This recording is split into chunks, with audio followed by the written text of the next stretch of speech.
Hello friends, all competition में आप सबका स्वागत है। जैसा कि आपको पता है कि हम लोग बीएसएससी प्रीवियस ईयर क्वेश्चन का साइंस के जितने भी प्रश्न हैं उसको हम लोग क्या कर रहे हैं, डिस्कस कर रहे हैं। तो हम बताए थे आपको कि इसको 3 सेक्शन में कंप्लीट किया जाएगा। पिछले 13 वर्ष में जितने भी क्वेश्चन पूछे गए हैं साइंस से संबंधित, ठीक है। तो हम लोग 2 पार्ट क्या किए हैं, कंप्लीट कर दिए। आज है तीसरा पार्ट और ये जो होगा इसमें इसको कवर करने के बाद आपको साइंस में जितने भी 13 वर्षों में प्रश्न पूछे गए थे वो सभी के सभी प्रश्न जो है समाप्त हो जाएंगे। तो उम्मीद करते हैं आप ये सीरीज़ को शुरू से लेकर लास्ट तक ज़रूर देखिएगा। और इस पिछले भी 2 पार्ट जो करवाया गया वो उसको आप देखे होंगे। अगर आप नहीं देखे हैं, चैनल पर नए हैं तो चैनल को सब्सक्राइब कर लीजिए और डिस्क्रिप्शन बॉक्स में जा करके आप वो दोनों पार्ट को भी आप कवर कर सकते हैं, ठीक है। तो देखिए फर्स्ट क्वेश्चन हमारा क्या है दोस्तों, कह रहा है कि सांड के शुक्राणु को रखा जाता है। तो सांड का जो शुक्राणु होता है दोस्तों उसको तरल नाइट्रोजन में रखा जाता है। कहाँ रखा जाता है? तरल नाइट्रोजन में रखा जाता है, ठीक है। कह रहा है कि इलेक्ट्रिक आयरन में क्या उपयोग होता है, यानी कि विद्युत इस्त्री में क्या उपयोग होता है। तो हम बताए थे कि नाइक्रोम का तार क्या होता है, इस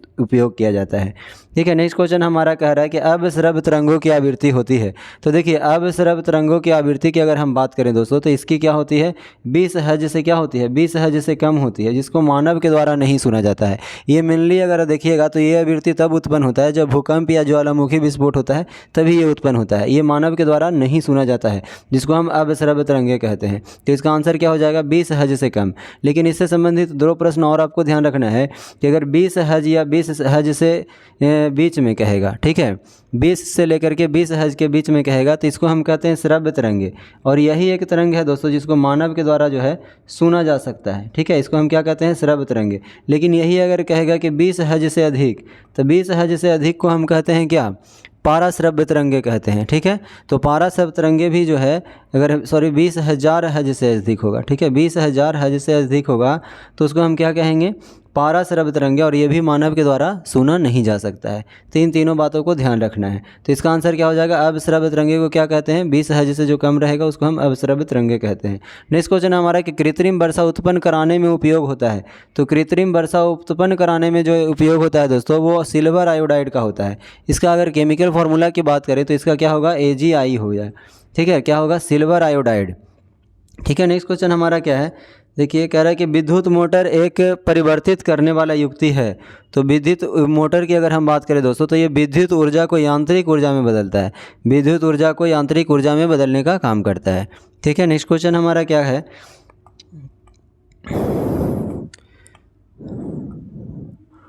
देखिए नेक्स्ट क्वेश्चन क्या कह रहा है,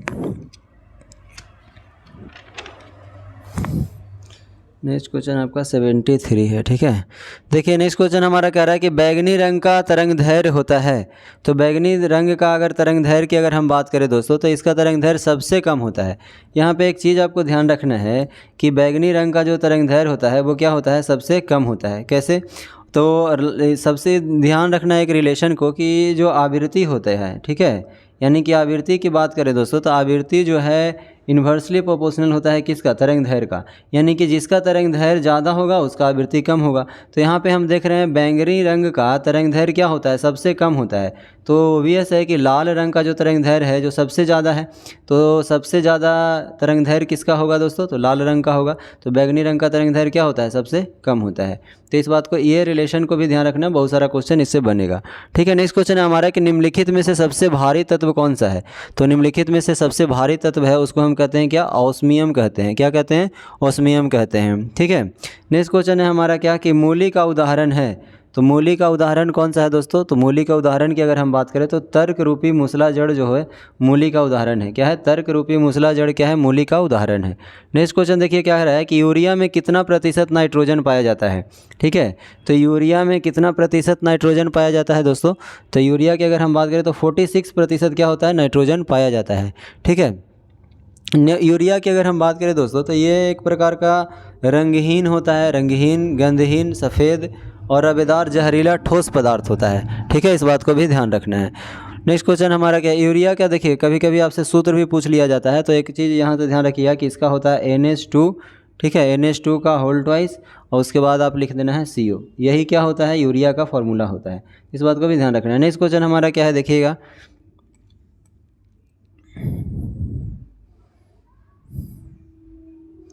नेक्स्ट क्वेश्चन क्या कह रहा है, कह रहा है कि गर्म सूप स्वादिष्ट होता है क्योंकि, गर्म सूप क्यों स्वादिष्ट होता है, बताइए। तो गर्म सूप स्वादिष्ट इसलिए होता है दोस्तों कि इसका पृष्ठ तनाव क्या होता है, इसका पृष्ठ तनाव कम होता है। तो इसका पृष्ठ तनाव कम होने के कारण गर्म सूप क्या होता है, गर्म सूप जो है स्वादिष्ट होता है और अच्छी तरीके से जीभ पे फैल जाता है, जिसके कारण हमें स्वाद ज़्यादा पता चलता है। ठीक है, नेक्स्ट क्वेश्चन हमारा कह रहा है दोस्तों, नेक्स्ट क्वेश्चन कह रहा है कि कौन सी रासायनिक घटना है। तो रासायनिक केमिकल चेंज कौन सा है। तो कह रहा है कि जल का जमकर बर्फ बनना। तो देखिए दोस्तों, जब बर्फ पिघलेगा तो फिर से जल बन जाएगा। तो ये तो हमारा भौतिक परिवर्तन है। जल वाष्प का बनना, ठीक है, तो जल वाष्प भी क्या है, भौतिक परिवर्तन है। दूध से दही बनना ही क्या है, एक रासायनिक घटना है। ठीक है, दूध से दही बनना क्या है, रासायनिक घटना है, क्योंकि फिर से अगर हम दही बना लिए तो फिर से दूध नहीं बना सकते हैं। शैल क्रिया में पट्टियों के रूप में प्रयोग किया जाता है। तो शैल क्रिया में पट्टियों के रूप में जो प्रयोग किया जाता है दोस्तों, उसको हम क्या कहते हैं, तो वो कैल्शियम सल्फेट प्रयुक्त किया जाता है। ठीक है, नेक्स्ट क्वेश्चन हमारा क्या है, कह रहा है कि देखिए नेक्स्ट क्वेश्चन कहाँ है आपका, नेक्स्ट क्वेश्चन आइए। नेक्स्ट क्वेश्चन देखिए क्या कह रहा है। नेक्स्ट क्वेश्चन कह रहा है कि तरंग ऊर्जा आधारित प्रथम संयंत्र कहाँ स्थापित किया गया। तो तरंग ऊर्जा स्थापित जो प्रथम संयंत्र स्थापित किया गया दोस्तों, वो कहाँ किया गया है, केरल के तिरुवनंतपुरम में किया गया है। ठीक है, केरल के तिरुवनंतपुरम में किया गया है। ठीक है, नेक्स्ट क्वेश्चन हमारा क्या है देखिएगा। तो इसमें आप देख रहे हैं कि ये जो हमारा एक सेट कंप्लीट हो गया है। अब हम लोग चलते हैं क्या दूसरे सेट पे।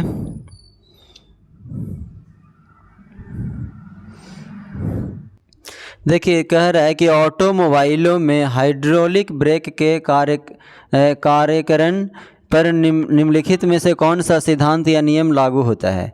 ठीक है, तो हाइड्रोलिक ब्रेक के सिद्धांत पर कौन सा जो है दोस्तों नियम लागू होता है, ये आपसे क्वेश्चन पूछा जा रहा है। तो यहाँ पे आप देखिएगा कि पास्कल का नियम जो है दोस्तों, पास्कल का नियम, तो वो क्या होता है, ऑटोमोबाइल जो होता है इसमें हाइड्रोलिक ब्रेक के कार्यकरण पास्कल नियम पर क्या होते हैं, लागू होते हैं। ठीक है, तो इस बात को भी ध्यान रखना है।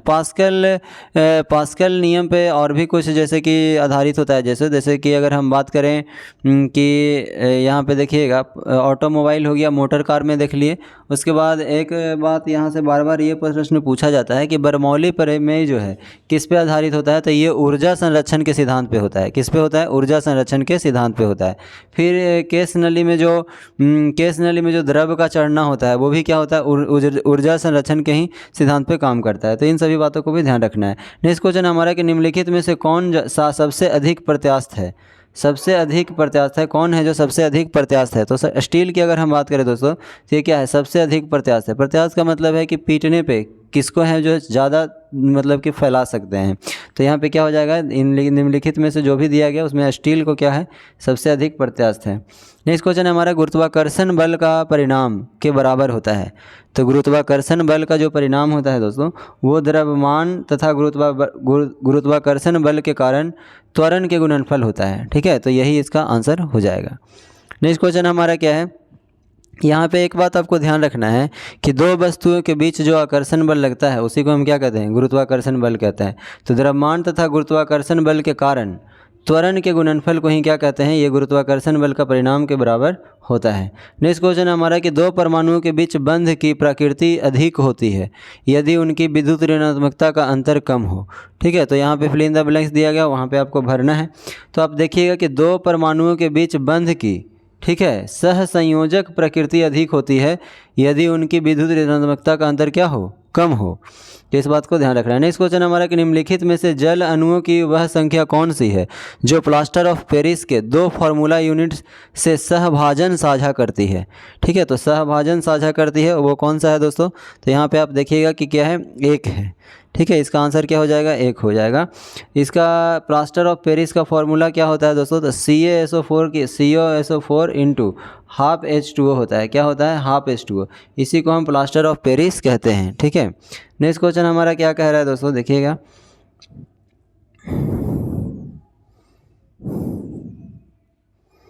नेक्स्ट क्वेश्चन कह रहा है दोस्तों कि श्रृंखलन का गुण में प्रबल होता है।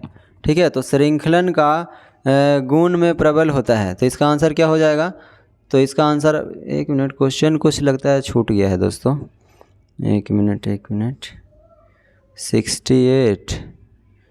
68 के बाद आपका सीधे 78 आ गया है। अच्छा एक मिनट, कोई बात नहीं, आगे आएगा क्वेश्चन। कह रहा है कि श्रृंखलन का गुण में प्रबल होता है। तो श्रृंखलन का जो गुण में प्रबल होता है दोस्तों, वो क्या होता है? कार्बन में प्रबल होता है। ठीक है, किस में होता है? तो ये कार्बन में प्रबल होता है। ठीक है, नेक्स्ट क्वेश्चन हमारा क्या है कि निम्नलिखित में से पादप कोशिकाओं का कौन सा भाग चयनात्मक पारगम्य होता है? ठीक है, तो निम्नलिखित में से कौन सा भाग जो है चयनात्मक पारगम्य होता है दोस्तों? तो इसका अगर हम देखेंगे तो यहाँ पे कोशिका झिल्ली जो होता है वो क्या होता है? चयनात्मक पारगम्य होता है। नेक्स्ट क्वेश्चन है हमारा कि निम्नलिखित में से कौन सा पौधा की बाह्य त्वचा का कार्य नहीं है? ठीक है, तो पौधा की अगर बाह्य त्वचा का कार्य नहीं है तो वो है आपका क्या? प्रकाश संश्लेषण करना। प्रकाश संश्लेषण जो है पौधा की बाह्य त्वचा का कार्य नहीं होता है। नेक्स्ट क्वेश्चन है हमारा कि आयोडीन, देखिए यहाँ पे मिलान करना है। तो आयोडीन की अगर हम बात करें दोस्तों तो ये जो है क्या है? थायरोक्सिन का क्या करता है? निर्माण करता है। तो आपका ये हो जाएगा आयोडीन का क्या होता है? थायरोक्सिन का निर्माण करा। आयरन की अगर हम बात करें तो रुधिर हेमोग्लोबिन का क्या करना? निर्माण करना, आयरन। कैल्शियम क्या होता है? पेशियों को संकुचित करना। तो यहाँ पे आप इसको इस तरीके से मिला लीजिएगा। ठीक है, तो इसका आंसर आप देखिएगा कि ए नंबर इसका आंसर हो जाएगा। नेक्स्ट क्वेश्चन हमारा क्या कह रहा है दोस्तों? प्रकाश संश्लेषण के किस स्तर पर ग्लूकोज का निर्माण होता है? तो प्रकाश संश्लेषण के किस स्तर पर ग्लूकोज का निर्माण होता है दोस्तों? तो ये होता है केल्विन चक्र पर। ठीक है, किस पे होता है? केल्विन चक्र पे होता है। तो प्रकाश संश्लेषण की कुछ मुख्य अभिक्रिया होती है, जैसे कि दो है, प्रकाश रासायनिक अभिक्रिया और रासायनिक प्रकाशहीन अभिक्रिया। ठीक है, तो इन दोनों बातों को भी ध्यान रखना है। नेक्स्ट क्वेश्चन देखिए क्या कह रहा है। देखिए यहाँ पे कह रहा है कि गुद्देदार थैलेमस किस फल के खाने योग्य होता है? तो गुद्देदार थैलेमस जो होता है दोस्तों वो कौन सा फल है जिसके खाने योग्य होता है? तो सेब देखिएगा, तो सेब का जो है गुद्देदार थैलेमस भाग ही खाया जाता है। नेक्स्ट क्वेश्चन हमारा कि निम्नलिखित में से कौन सी गैस है रक्त में ऑक्सीजन ले जाने की क्षमता को कम करती है? तो रक्त में ऑक्सीजन ले जाने की क्षमता को कौन सा गैस कम करती है? तो कार्बन मोनोऑक्साइड। क्या होता है? कार्बन मोनोऑक्साइड है। ठीक है, नेक्स्ट क्वेश्चन हमारा क्या कह रहा है कि आर्कियोप्टेरिक्स है। तो आर्कियोप्टेरिक्स क्या है दोस्तों? तो ये एक जुरासिक युग का सर्व पुरातन पक्षी है। ठीक है, क्या है? सर्व पुरातन पक्षी है। निम्नलिखित में से कौन सा एक मानव शरीर में मलेरिया परजीवी प्लाज्मोडियम के लिए क्रिया का स्थान नहीं है? तो प्लाज्मोडियम के लिए क्रिया का स्थान नहीं है, वो कौन सा है? तो आप देखिएगा कि ब्रिक जो है नहीं है। नेक्स्ट क्वेश्चन हमारा कह रहा है कि कंप्यूटर तंत्र के कार्य करने के लिए निम्नलिखित में से कौन सा प्रोग्राम अनिवार्य है? तो कंप्यूटर तंत्र के कार्य करने के लिए कौन सा प्रोग्राम अनिवार्य है दोस्तों? तो प्रचालन तंत्र। क्या है? प्रचालन तंत्र होता है। ठीक है, नेक्स्ट क्वेश्चन हमारा क्या कह रहा है, देखिए नेक्स्ट क्वेश्चन है हमारा कि निम्नलिखित में से कौन जो है विटामिन ए का सर्वोत्तम स्रोत है? तो ये तो आप भी बता सकते हैं दोस्तों कि विटामिन ए का जो सर्वोत्तम स्रोत है वो कौन है? गाजर देखने को मिलता है। ठीक है, नेक्स्ट क्वेश्चन क्या है हमारा कि जब बैरोमीटर का पारा अचानक से गिर जाए तो यह बात का घोतक होता है। देखिए जब बैरोमीटर का पारा, यहाँ से 3 प्रश्न पूछा जाता है। तो सबसे पहले देखिए जो प्रश्न दिया गया उसको समझिए। कह रहा है जब बैरोमीटर का पारा अचानक से गिर जाए तो किस बात का घोतक होता है? तो पारा अचानक से जब गिर जाए तो इसका मतलब है कि आंधी झंझावत की जो है संभावना बनती है। ठीक है, तो यहाँ पे क्या हो जाएगा? आंधी या झंझावत की संभावना बनती है, तो ये हो जाएगा। लेकिन यहाँ से संबंधित एक बात और ध्यान रखना है कि जब अगर बैरोमीटर का पारा धीरे धीरे गिरता है तो इसका मतलब है कि बारिश होने की संभावना है। और बैरोमीटर का पारा का स्तर जो है अचानक से, ठीक है, धीरे धीरे बढ़ने लगा तो आसमान साफ होने, इसका मतलब ये हुआ दोस्तों कि जब धीरे धीरे गिरता है तब तो हम कहेंगे कि बारिश होने का संभावना है। लेकिन जब धीरे धीरे बढ़ता है तब हम कहेंगे कि आसमान जो है अब साफ़ होगा। लेकिन अचानक से अगर गिर जाता है तो हम कहेंगे कि आंधी या झंझावत की संभावना है। तो हम बताए थे कि यहाँ पे 3 प्रश्न बनते हैं जो बार बार पूछा जाता है। तीनों प्रश्नों को ध्यान रखना है। नेक्स्ट क्वेश्चन हमारा कि निम्नलिखित में से कौन जो है पोलियो का कारण है? तो पोलियो का कारण क्या है दोस्तों? तो पोलियो का कारण की अगर हम बात करेंगे तो यहाँ पे वायरस जो है क्या है? पोलियो का कारण होता है। ठीक है, और एक बात ध्यान रखना है कि दोस्तों कि पोलियो का टीके का खोज जो है जॉन सॉल के द्वारा 1952 में किया गया था। कब किया गया था? जॉन सॉल के द्वारा 1952 में किया गया था। ठीक है, और वर्तमान में अगर हम बात करें दोस्तों केवल 2 ऐसे देश हैं जहां पे अभी भी पोलियो से ग्रसित लोग मिलते हैं। अब पाकिस्तान और अफगानिस्तान की बात करें तो यही 2 कंट्रीज़ हैं जहां पे अभी भी पोलियो है। भारत की अगर हम बात करें दोस्तों तो 2014 में ही WHO के द्वारा भारत को पोलियो मुक्त घोषित कर दिया गया है। ठीक है, नेक्स्ट क्वेश्चन हमारा क्या है, देखिए 20 हज से 20,000 हज बारंबारता की ध्वनि निम्नलिखित में से क्या है। तो अभी हम बताए थे दोस्तों, इसके पिछले जस्ट सेट में हम बोले थे कि ये प्रश्न जो है हर एक सेट में पूछा जाता है, तो इसको एकदम ध्यान रख लीजिएगा। कह रहा है 20 हज से 20,000 हज की बारंबारता ध्वनि को क्या कहते हैं। तो अभी हम बताए थे कि इसको हम कहते हैं क्या, 20 हज से 20,000 हज को क्या कहते हैं दोस्तों। तो इसको हम कहते हैं, बताइए इसको क्या कहते हैं। अभी हम बताए थे कि 20 हज से, तो इसको हम कहते हैं क्या, श्रव्य। क्या कहते हैं, श्रव्य कहते हैं। इसको हम मानव के द्वारा इसको सुना जाता है, तो श्रव्य तरंगे हो गया। तो श्रव्य को अब यहाँ पे ऑप्शन में क्या किया है, देख लीजिए, अच्छी तरीके से इसको ध्यान रखना होगा। इसको बोल दिया है कि इंग्लिश में क्या है, ठीक है। तो इंग्लिश में अगर हम बात करें दोस्तों, तो इसको हम क्या कहते हैं, तो इसको हम कहते हैं ऑडिबल ध्वनि, श्रव्य या ऑडिबल ध्वनि, ठीक है। बाकी सभी देखिए ऑप्शन इंग्लिश में दिया गया है, ठीक है। तो इस बात को भी ध्यान रखना है कि 20,000 से कम आवृत्ति का रहेगा तो उसको हम क्या कहेंगे दोस्तों, इंफ्रासोनिक कहेंगे। और 20,000 से अधिक रहेगा तो उसको हम अल्ट्रासोनिक कहेंगे, ठीक है। यहाँ पे नहीं दिया गया है, इस बात को भी ध्यान रखना है।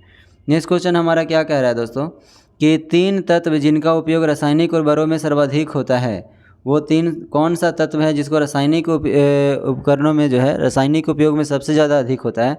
तो नाइट्रोजन, पोटेशियम और फास्फोरस। कौन होता है, नाइट्रोजन, पोटेशियम और क्या, फास्फोरस। तो ऑप्शन नंबर बी आपका सही हो जाएगा कि उर्वरकों में सबसे ज़्यादा प्रयोग किया जाता है नाइट्रोजन, पोटेशियम और फास्फोरस का। नेक्स्ट क्वेश्चन हमारा कि दही का खट्टापन निम्नलिखित के कारण होता है। तो दही का जो खट्टापन होता है दोस्तों किसके कारण होता है, तो वो होता है लैक्टिक एसिड के कारण। ये तो आपको पता ही होगा। डेसिबल का प्रयोग निम्नलिखित में से किसके मापने के लिए किया जाता है, ठीक है। तो डेसिबल का प्रयोग किसको मापने के लिए, तो ध्वनि की तीव्रता को मापने के लिए प्रयोग किया जाता है। नेक्स्ट क्वेश्चन हमारा कि वायुमंडल में ट्रोपोस्फेयर के ऊपर कौन सी परत पाई जाती है। तो वायुमंडल में ट्रोपोस्फेयर के ऊपर कौन सी परत पाई जाती है, तो आप देखेंगे कि जो स्ट्रेटोस्फेयर है दोस्तों, इसके ऊपर पाई जाती है। तो आप पूरा देख लीजिए। सबसे पहले अगर हम बात करें दोस्तों, तो यह ध्यान से समझिएगा कि यहाँ पे अगर हम देखें तो यहाँ पे क्या है, ये हमारा अगर अर्थ है, ठीक है, ये क्या है, अर्थ है। तो अर्थ के ऊपर अगर हम देखें तो अर्थ के ऊपर जो पहला सरफेस होगा उसको हम कहेंगे क्या, ट्रोपोस्फेयर। इसको क्या बोलेंगे, ट्रोपोस्फेयर। उसके बाद आता है स्ट्रेटोस्फेयर, ठीक है। उसके बाद फिर क्या आता है, मीजोस्फेयर। उसके बाद अगर ऊपर जाइएगा तो आपको क्या आएगा, आइनोस्फेयर। उसके बाद अगर ऊपर जाइएगा तो उसको हम कहेंगे क्या, एक्सोस्फेयर। हिंदी में इसको क्या कहते हैं आप बताइएगा, ठीक है। ट्रोपोस्फेयर की अगर हम बात करें दोस्तों, तो इसको हम कहते हैं क्षोभ मंडल, ठीक है। स्ट्रेटोस्फेयर को समताप मंडल कहते हैं, मीजोस्फेयर को मध्यमंडल कहते हैं, आइनोस्फेयर को आयन मंडल कहते हैं और एक्सोस्फेयर को वायुमंडल कहते हैं, ठीक है। तो उम्मीद करते हैं ध्यान हो गया, क्योंकि कभी भी आपसे कहीं भी पूछा जा सकता है, कोई भी प्रश्न इसमें से पूछा जा सकता है। अगर ये सारे सीक्वेंस को आप याद रखते हैं तो किसी भी तरह का प्रश्न पूछेगा तो आपसे बनेगा ही। देखिए एक बार फिर से देख लीजिए, ये हमारा अर्थ है। अर्थ के सबसे ऊपर जो हमारा सरफेस होगा वो उसको हम क्या कहेंगे, क्षोभ मंडल। क्षोभ मंडल के बाद क्या आएगा, समताप मंडल, मध्यमंडल, आयन मंडल और क्या, बहिर्मंडल, ठीक है। और इंग्लिश में troposphere, stratosphere, mesosphere, ionosphere, exosphere, ठीक है। इस बात को ध्यान रखना है। नेक्स्ट क्वेश्चन हमारा है कि कैल्शियम की आवश्यकता निम्नलिखित में से किससे निर्मित होती है। तो कैल्शियम की आवश्यकता है निम्नलिखित में से किससे निर्मित होती है दोस्तों, तो ये होती है आपका क्या, उपरोक्त सभी यहाँ पे मांसपेशियों के कार्य करने में, खून जमने में, हड्डियों के विकास में, सभी में उपयोगी होता है कैल्शियम। नेक्स्ट क्वेश्चन है हमारा कि निम्नलिखित में से कौन सा विटामिन जल में घुलनशील है। तो देखिए जल में जो घुलनशील विटामिन है दोस्तों वो है BC, ठीक है। बाकी जो विटामिन बच गया, जैसे कीड़ा याद रखना है, KEDA, यानी कि ADE, ऐसे कीड़ा याद रखना है। ये सभी जो है दोस्तों, ये सभी किस में है, तो वसा में घुलनशील विटामिन है। और ये B और C विटामिन जो है दोस्तों, ये जल में घुलनशील विटामिन है। सोचिए कीड़ा, अगर एक कीड़ा क्या होता है, एक बड़ा सा होता है, थोड़ा सा मोटा होता है, इसको डालने के लिए कोई गढ़ा पदार्थ चाहिए। तो वसा क्या होता है, पानी से गढ़ा होता है। तो इसको में हम अगर कीड़ा को डालेंगे तो डूब जाएगा, लेकिन पानी में कीड़ा को डालेंगे तो वो डूबेगा नहीं, डूबेगा। तो इस तरह से क्या है, यहाँ से इस ट्रिक से आपको ध्यान रखना है कि B और C विटामिन जो है जल में घुलनशील है, लेकिन कीड़ा विटामिन है, यानी कि विटामिन KEDA जो है वो क्या है, वसा में घुलनशील विटामिन है। तो यहाँ से बार बार प्रश्न पूछा जाता है, तो इस तरीके से ध्यान रख सकते हैं। नेक्स्ट क्वेश्चन है हमारा कि एलिसा जांच किस रोग की पहचान होती है। तो एलिसा जो जांच होती है दोस्तों, ये किस रोग की पहचान होती है, तो ये होती है एड्स की पहचान होती है, ठीक है। नेक्स्ट क्वेश्चन हमारा क्या है कि अंगोरा ऊन किससे प्राप्त किया जाता है। अंगोरा ऊन जो है दोस्तों वो किससे प्राप्त किया जाता है, तो खरगोश के बालों से बनता है। ये किससे बनता है, खरगोश के बालों से बनता है। ये अत्यधिक मुलायम रेशा होता है, ठीक है। और अगर पश्मीना आपसे पूछा जाएगा कि पश्मीना ऊन किससे, तो ये बकरियों से प्राप्त होता है। मेनली ये जो बकरी है जम्मू कश्मीर में पाया जाता है, ठीक है। नेक्स्ट क्वेश्चन हमारा है कि निम्नलिखित में से कौन सा ब्लड ग्रुप है जो सर्वव्यापक ग्राह्यता है, यानी कि इसका मतलब ये हुआ कि वो कौन सा ब्लड ग्रुप है जो है कि मतलब किसी से भी क्या कर सकता है, ब्लड ले सकता है। तो वो AB ब्लड ग्रुप के जो लोग होंगे वो किसी से भी ब्लड ले सकते हैं, लेकिन ये देंगे सिर्फ और सिर्फ किसको, AB वाले को ही देंगे। तो इस बात को भी ध्यान रखना है। और यूनिवर्सल डोनर की अगर हम बात करें दोस्तों, तो सबसे जो कौन सा ऐसा ब्लड ग्रुप है जो किसी को भी चढ़ाया जा सकता है, तो वो है, ठीक है। इस बात को भी ध्यान रखना है। नेक्स्ट क्वेश्चन है हमारा कि और अगर इसमें दिया रहेगा RH फैक्टर कि O नेगेटिव O पॉजिटिव, तो ध्यान रखना है O नेगेटिव वाले जो ब्लड ग्रुप होते हैं वो क्या होते हैं, यूनिवर्सल डोनर होते हैं, यानी कि वो उसके ब्लड ग्रुप को किसी को भी चढ़ाया जा सकता है, ठीक है। ब्लड ग्रुप की खोज सबसे पहले कौन किया था दोस्तों, तो एक ऑस्ट्रेलिया के जो चिकित्सक थे जिनका नाम था कार्ल लैंडस्टीनर, उनके द्वारा ब्लड ग्रुप का खोज किया गया था, ठीक है। नेक्स्ट क्वेश्चन है हमारा कि निम्नलिखित में से कौन सा खाद्य स्रोत है जो लोहे का सर्वोत्तम स्रोत है। तो लोहे का सर्वोत्तम स्रोत कौन सा है दोस्तों, तो सेब की अगर हम बात करते हैं, ठीक है। सेब जो है इसमें आयरन की प्रचुर मात्रा पाई जाती है। अगर हम बात करें दोस्तों कि अगर 100 ग्राम आप सेब खाते हैं तो इसमें आयरन आपको मिलेगा 11 मिलीग्राम जो है आयरन आपको प्राप्त होगा, ठीक है। इस बात को भी ध्यान रखना। कह रहा है एक लोहे की गेंद पारद या मरकरी से भारी बाल्टी में गिराई जाती है तो क्या होगा। कह रहा है एक लोहे की गेंद है जिसको मरकरी से भरी बाल्टी में, यानी मरकरी का लिक्विड भरा हुआ है, उसमें अगर आप गेंद को गिराते हैं तो क्या होगा, तो आप देखेंगे कि यह जो है पारे की सतह पर क्या होगा, तैरने लगेगा। क्यों भाई, तो पारे की सतह पर तैरने लगेगा क्यों, क्योंकि पारे का जो डेंसिटी है वो कहीं ना कहीं तो गेंद से क्या है, लोहे की गेंद से ज़्यादा है, यानी कि लोहे का घनत्व पारा का घनत्व क्या है, लोहे के घनत्व से अधिक है, ठीक है। चलिए, तो हम लोगों का ये जो है दोस्तों अगर हम देखते हैं तो ये हम लोगों का आज हो गया क्या, लास्ट क्वेश्चन था। और ये जितने भी पिछले 13 वर्षों में, ठीक है, साइंस के प्रश्न पूछे गए थे सबको एक जगह संग्रह करके क्या कर दिया गया, करवा दिया गया है। उम्मीद करते हैं ये आपको सीरीज़ आपको काफ़ी अच्छा लगा होगा। और अच्छा लगा होगा दोस्तों तो लाइक ज़रूर करें, क्योंकि ये वीडियो आप ही के लिए बनाया जाता है, ठीक है। और आपके लाइक करने से ही मोटिवेशन मिलता है, ताकि हम तभी हम आपके लिए जो है वीडियो बना पाते हैं अच्छे से अच्छे। तो इस तरह से आप कमेंट करिएगा कि मैथ का वीडियो लाया जाए, तो उसका भी मैराथन क्लास आपको करवाया जाएगा। और अगर आप GK GS का मैराथन नहीं देखे हैं तो वीडियो के डिस्क्रिप्शन बॉक्स में लिंक दिया गया है दोस्तों, वहाँ से आप GK का मैराथन देख सकते हैं। वो भी पिछले 13 वर्ष में जितने भी 50 क्वेश्चन GK GS का पूछा जाता है, तो वो सभी को हर मतलब 13 प्रैक्टिस सेट से एक जगह इकट्ठा करके, यानी कि आपको 5 घंटा 5.5 घंटा का वीडियो है दोस्तों, ठीक है, 5 घंटा 34 मिनट का, उसको आप देख लेते हैं तो आपको GK GS में जो है आपको अगर प्रीवियस ईयर क्वेश्चन से अगर कोई भी क्वेश्चन अगर मान लीजिए 3 या 4 क्वेश्चन भी रिपीट हो जा रहा है, तो वो आपको क्या करेगा, भीड़ से अलग करने को काम करेगा। और आपको ये भी पता चलेगा दोस्तों कि कौन सा टॉपिक से बार बार प्रश्न पूछा जाता है, स्टैटिक में क्या प्रश्न पूछा जाता है। तो ये सभी प्रश्न जो है आपके मन में जो सवाल चल रहे हैं वो वीडियो देखने से ही आपको क्लियर हो जाएगा। तो उम्मीद करते हैं ये वीडियो काफ़ी अच्छा लग रहा होगा। अगर चैनल पर नए हैं तो चैनल को सब्सक्राइब कर लीजिए और दोस्तों को शेयर ज़रूर कीजिए, लाइक ज़रूर कीजिए दोस्तों। धन्यवाद।